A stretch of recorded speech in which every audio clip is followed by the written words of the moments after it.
انشاءاللہ عزیز بیچ میں کرتا جاؤں گا۔ سب سے پہلی چیز، جب انسان نکاح کرے تو اپنی بیوی کے ساتھ الفت اور محبت کا معاملہ رکھے، اور جب اس کا نکاح ہو تو پہلی رات یا جب پہلی بار ملے اسے کچھ تحفہ یا کچھ کھانے کی چیز دے۔ یہ سنت سے ثابت ہے، یاد رکھیں۔ نبی اکرم صلی اللہ علیہ وسلم کے تعلق سے آتا ہے، مسند احمد کی روایت ہے، اور اسماء بنت یزید جو ہے رضی اللہ عنہا اس کی راوی ہے، وہ کہتی ہیں اور فرماتی ہے کہ نبی اکرم صلی اللہ علیہ وسلم کا جب نکاح ہوا تو حضرت عائشہ رضی اللہ عنہا کو میں نے ہی تیار کیا، میں نے ہی آپ کو سجایا، میں نے ہی آپ کو تیار کیا۔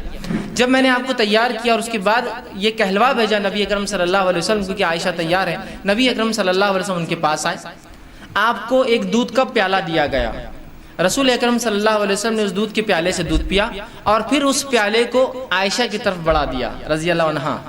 عائشہ نے وہ فرماتی ہے کہ تھوڑا ان کو شرم آئی، جھجک محسوس ہوئی، تو آپ نے انکار کر دیا۔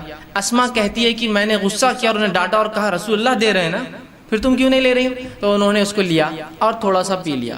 اس کے بعد رسول اکرم صلی اللہ علیہ وسلم نے فرمایا تم لوگ بھی پیو، اور بھی عورتیں بیٹھی تھی، چونکہ عائشہ رضی اللہ عنہا عورتوں میں تھی اور ظاہر سی بات ہے وہ عورتیں پردے میں تھی، تو کہا تم عورتیں بھی پیو، ٹھیک ہے۔ تو انہوں نے کہا اللہ کے رسول صلی اللہ علیہ وسلم آپ پہلے پی لے، زیادہ بہتر ہوگا۔ پھر رسول اللہ نے دوسری بار پھر پیا، اس کو پی کر جو آپ نے پھر عورت جو اسماء رضی اللہ عنہا کو دیا۔ وہ کہتی ہے کہ میں نے وہ گلاس لیا اور اس کو میں پلٹانے لگی، گھمانے لگی، تاکہ میں بھی وہیں ہونٹ لگاؤں جہاں رسول اکرم صلی اللہ علیہ وسلم نے ہونٹ لگایا تھا۔ اس سے پتہ چلا کہ صحابہ کے ساتھ ساتھ صحابیات بھی کتنا محبت رسول اکرم صلی اللہ علیہ وسلم سے کرتی تھی۔ یہ محبت کا تقاضا ہے، جس سے آپ محبت کرتے ہیں اس کی ہر چیز کو آپ پسند کریں، جہاں سے آپ نے پیا وہاں سے پینا پسند۔ تو وہ کہتی ہے میں خاموشی سے لوگ نہ دیکھے گھما رہی تھی تاکہ وہاں سے پیوں جہاں سے رسول اکرم صلی اللہ علیہ وسلم پیا۔ اس کے بعد جب میں پی چکی تو رسول اللہ نے دوسری عورتوں سے کہا تم بھی پی لو۔ عورتوں نے شرما کر کہا کہ اللہ کے رسول نہیں تو آپ نے کہا کہ دیکھو دو چیزیں ایک ساتھ نہیں ہو سکتی، بھوک اور جھوٹ۔ پی لو، مطلب کیوں شرما رہی ہو، پی لو، تم کو بھوک ہے میں جانتا ہوں لیکن تم جھوٹ بول رہی ہو تکلف میں کہ نہیں ہم نے پی لیا۔ کہا پی لو، اور پھر نو عورتوں نے بھی پی لیا، سمجھ رہے ہیں؟ تو یہاں رسول اکرم صلی اللہ علیہ وسلم پہلی بار اپنی بیوی سے ملے عائشہ رضی اللہ عنہا، تو آپ نے کچھ دیا، مطلب کھانے پینے کی چیز، اور یہ بھی رحمت کا ایک حصہ کہ انسان کچھ کھلا پلا۔ بہت سے لوگ کنجوس ہوتے ہیں، کچھ کھلاتے پلاتے نہیں کسی کو، نہ اپنی بیوی کو، نہ بچوں کو، نہ کسی کو۔ تو بہرحال بیوی سے جب پہلی بار ملے تو کچھ کھانے پینے کا دے، کچھ بھی ہو سکتا ہے آج کے دور کے اندر، آپ مٹھائی لے جا سکتے ہیں، اینی تھنگ، مطلب کچھ بھی ہو سکتا ہے جو محبت اور الفت بڑھانے کے لیے۔ اور کھانا پینا ایک ایسی چیز ہوتی ہے جس کے کرنے سے لوگوں میں آپ کی طرف محبت مائل ہوتی ہے۔ آپ دیکھیے کسی کو آپ بلانا چاہتے ہیں، کسی سے کچھ کام کروانا چاہتے ہیں تو کیا کرتے ہیں؟ چلو ڈھابے پر، چلو کھانے پر، سر گھر پہ کب آ رہے ہیں آپ کھانے کی، تو پروموشن چاہیے آپ کو، ٹھیک۔ تو بہرحال کھانا ایک وہ ہے۔ تو یہاں شریعت نے کہا بیوی سے بھی الفت محبت کرو۔ تو پہلی بار جب آپ بیوی سے ملے تو چونکہ ہم بستری شروع ہوتی ہے اسی عمل کے بعد، اس لیے میں اس کو بھی رکھ رہا ہوں، تو کھلائے پلائے، کچھ دے، اور یہ کچھ بھی ہو سکتا ہے آپ کے علاقے، سماج، ماحول کے اعتبار سے چیزیں ایکس وائی زیڈ بدل سکتی ہیں، ٹھیک ہے، بہرحال تو کچھ نہ کچھ کرے۔ دوسری چیز، جب بیوی سے پہلی بار خلوت مطلب علیحدگی میں جہاں کوئی آپ کو نہ دیکھ رہا ہو، جب خلوت میں ملاقات ہو، تو آپ صلی اللہ علیہ وسلم نے فرمایا کہ جب خلوت میں بیوی سے پہلی بار ملے، اور یہ عمل ایک بار کے لیے ہے صرف جو اب میں عمل بیان کر رہا ہوں، تو آپ نے فرمایا کہ جب ملے تو اس بسم اللہ کہے، اللہ کا نام لے، اور بیوی کا جو سر کا سامنے کا حصہ ہوتا ہے بالوں کا، ٹھیک، اس کو اپنے سیدھے ہاتھ سے پکڑے، ٹھیک، سیدھے ہاتھ سے پکڑے، سامنے کا سر کا جو بالوں کا حصہ ہوتا ہے ان بالوں کو سیدھے ہاتھ سے پکڑے، ٹھیک ہے، لیکن تکلیف دینی مطلب پکڑنا، آپ ظاہر سی بات اگر جمے ہیں تو ہاتھ رکھے، کھلے ہیں تو پکڑنا اچھی بات ہے، آپ نے حدیث میں آتا آپ نے پکڑا اس کو، ٹھیک، یا آپ کھول بھی سکتے ہیں، اس میں کیا مسئلہ، بہرحال تو اس کو پکڑے، اور پکڑنے کے بعد اللہ کا نام لے اور ایک دعا کرے، جو کہ نبی اکرم صلی اللہ علیہ وسلم نے اس دعا جو ابو داؤد اور ابن ماجہ کی روایت ہے، یہ دعا کرے، اور یہ دعا صرف ایک بار کرنا ہے آپ کو جب آپ خلوت میں پہلی بار اپنی بیوی سے ملیں گے، ہم بستری سے پہلے یاد رکھیں، اور یہ دعا کرے اللہم انی اسألک من خیرہا وخیر ما جبلتہا علیہ، اے اللہ میں تجھ سے اس کے خیر کا سوال کرتا ہوں، اور جس خیر پر تو نے اسے پیدا کیا اس خیر کا سوال کرتا ہوں، اور پھر فرمایا علیہ واعوذ بک من شرہا وشر ما جبلتہ علیہ، اور میں پناہ مانگتا ہوں تجھ سے اس کے شر سے، اور میں پناہ مانگتا ہوں تجھ سے اس کے شر سے، اور اس شر سے جس پر تو نے اس کو پیدا کیا ہے۔ تو بہرحال یہ ایک بار دعا کرنا ہے آپ کو۔ دیکھیے دعا کتنی دیکھیے اہم اور کتنی اچھی ہے کہ اللہ میں سوال کرتا ہوں تجھ سے اس کی خیر کا، اس خیر کا جس پہ تو نے اسے پیدا کیا ہے، اور اس خیر کا جسے پیدا کیا، اور تجھ سے پناہ مانگتا ہوں اس کے شر سے، اور جس شر پہ تو نے اس کو پیدا کیا ہے۔ یہ پہلی بار آپ کریں گے۔ اس کے بعد اب جب ہم بستری کا ارادہ کرتے ہیں تو اس سے پہلے آپ ایک اور دعا کریں گے۔ یہ دعا کامن ہے، ہر آدمی کو ہر بار ہم بستری سے پہلے یہ دعا کرنی چاہیے، یہ بہت اہم دعا ہے۔ لوگ پوچھتے ہیں نہیں کرے تو کیا ہوا، نہیں کرے تو کیا ہوا، نہیں بولے تو کیا ہوا، بہت سی چیزیں ہوتی ہیں۔ تو میں ہمیشہ سوال کرتا ہوں لوگوں سے، چلیے آپ گاڑی چلاتے ہیں، کار ٹو ویلر چلاتے ہیں، اور ہاں سیٹ نہیں ہوئی تو کیا ہوا، ہارن نہیں ہوا تو کیا ہوا،